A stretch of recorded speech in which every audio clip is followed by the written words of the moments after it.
everybody. Thank you for coming to the experimental circle service. And it's lovely to have Joan on Zoom, but welcome all Zoomers. Good to have you all join. So I'm now, as you know, I always ask Jill to light my candle because I can't with my hand that doesn't work very well. Thank you. Thank you. Thank you, Jill.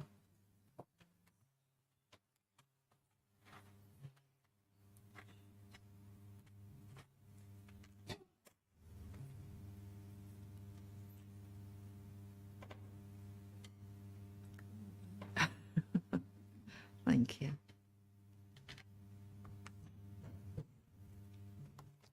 And our opening words today are by Dawn Buckle.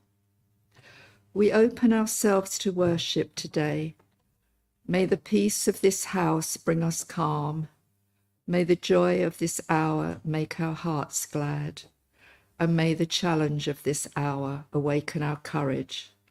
And may the communion of this hour confirm our togetherness. So we'll start with our first hymn. And I think because you're in a circle, your voices might sing out even more beautiful than... So it's Green Book number 9, So Simple is the Human Heart. And stand if you're able.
And the service today is about Ithaca, your journey, your own journey.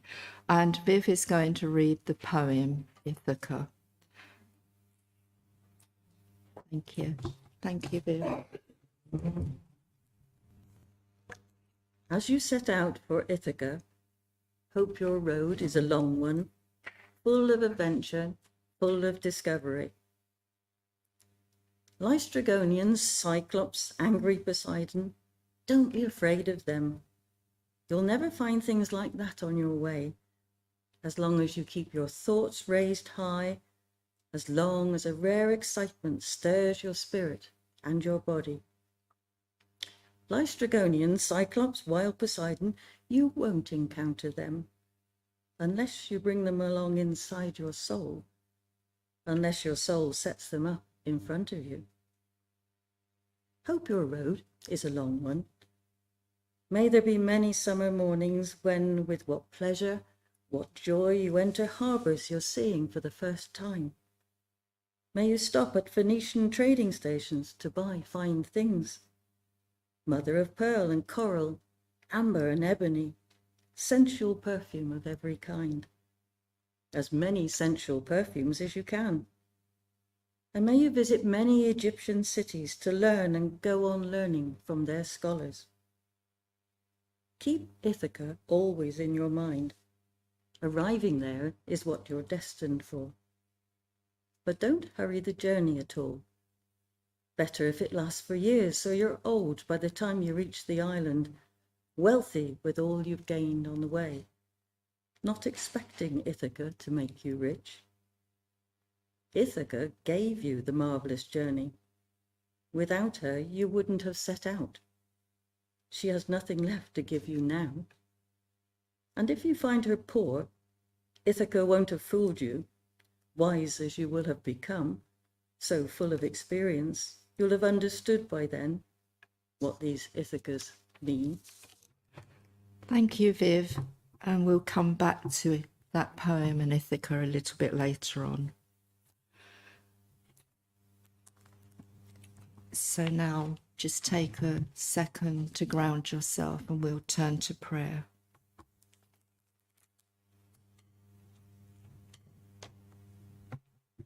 And our first prayer is by the Reverend John T. Crestwell, Jr.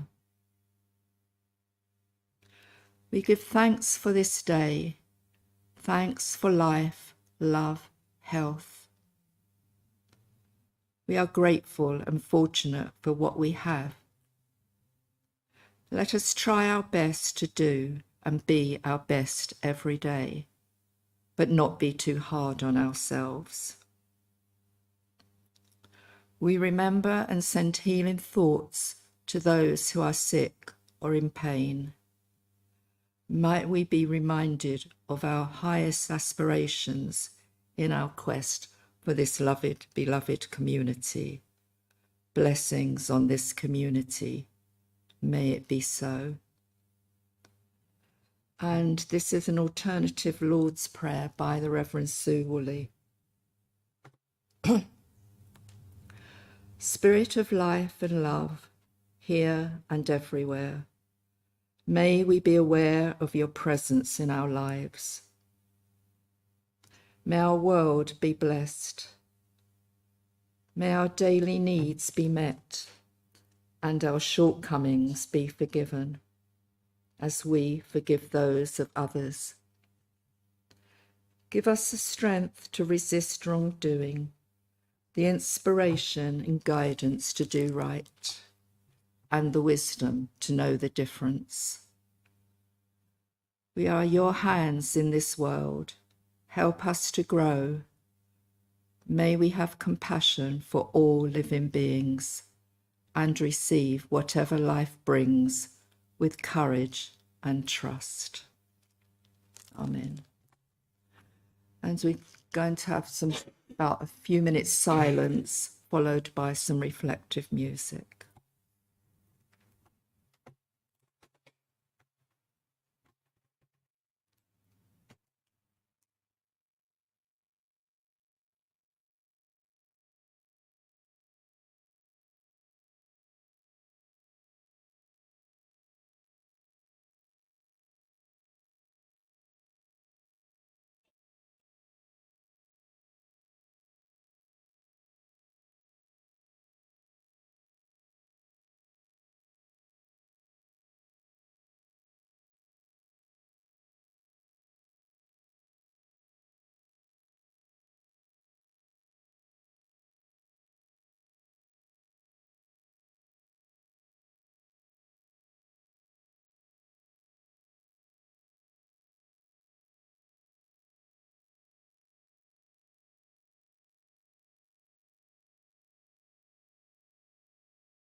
was called Whispers of Beauty, played on a lyre. And I think it was quite beautiful. So we'll have our second hymn now, which is Green Book 146, True Simplicity. And again, stand if you're able and sing as loud as you can. Thank you.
That was beautifully sung.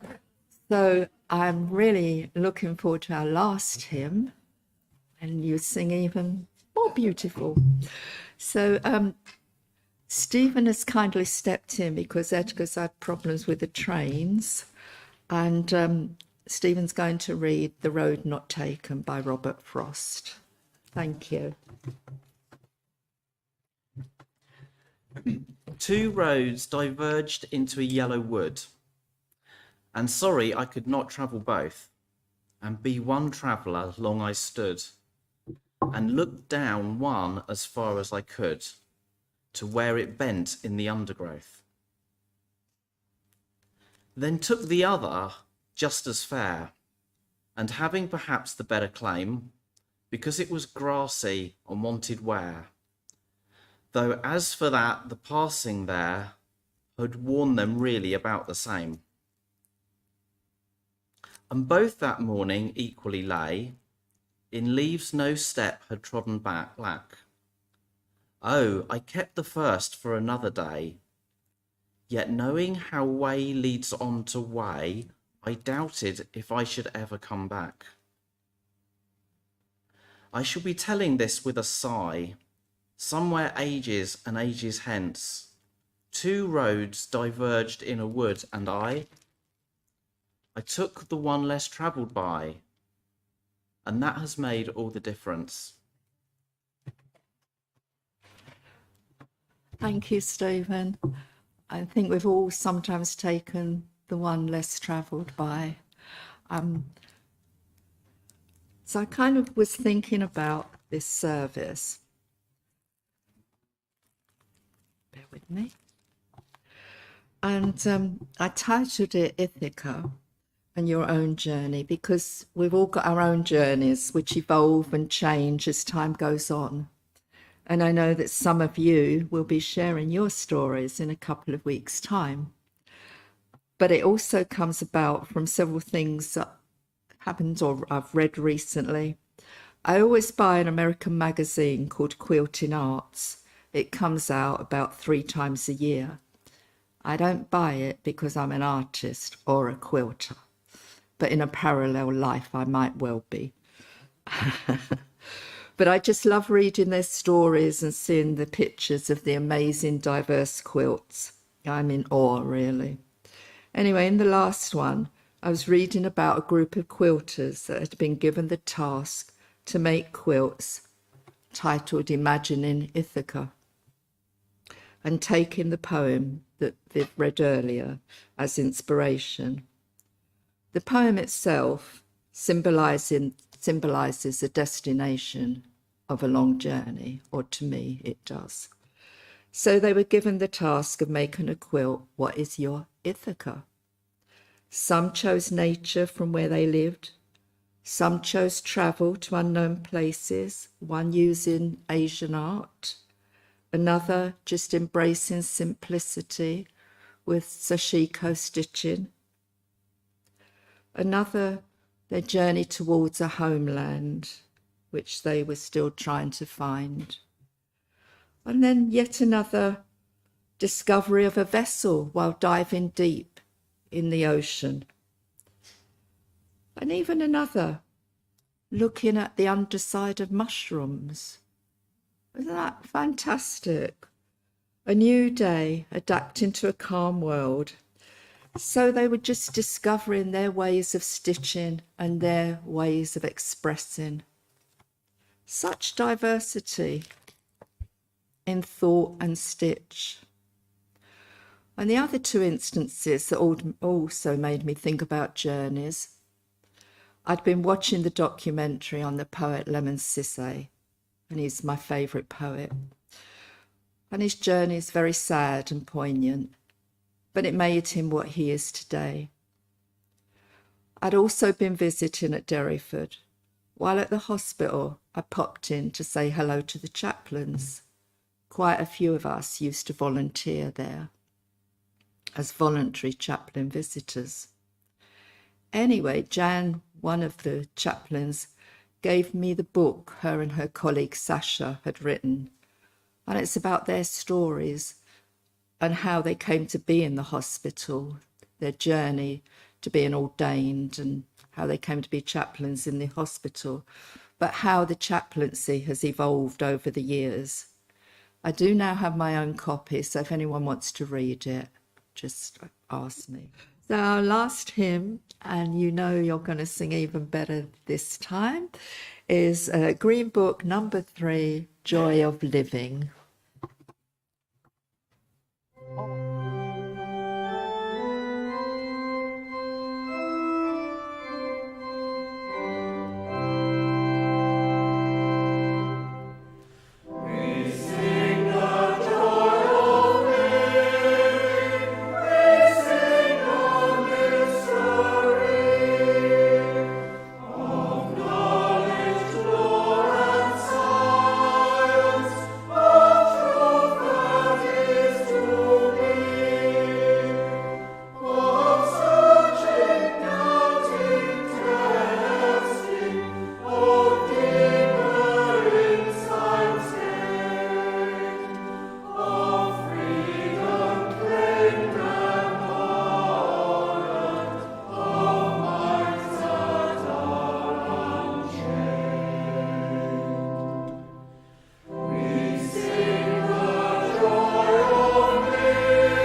benediction today is by the writer-activist Lydia Wiley-Kellerman.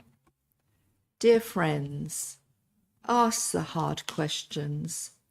Give thanks for uncertainty. Trust yourself. Lean into the wisdom of community.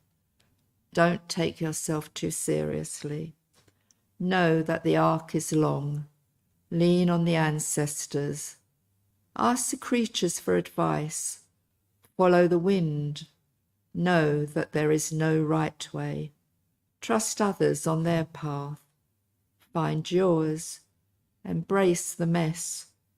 Give your life to a holy, undeniable yes, whatever that yes may be. And know that this had to happen. How lucky we are to be alive.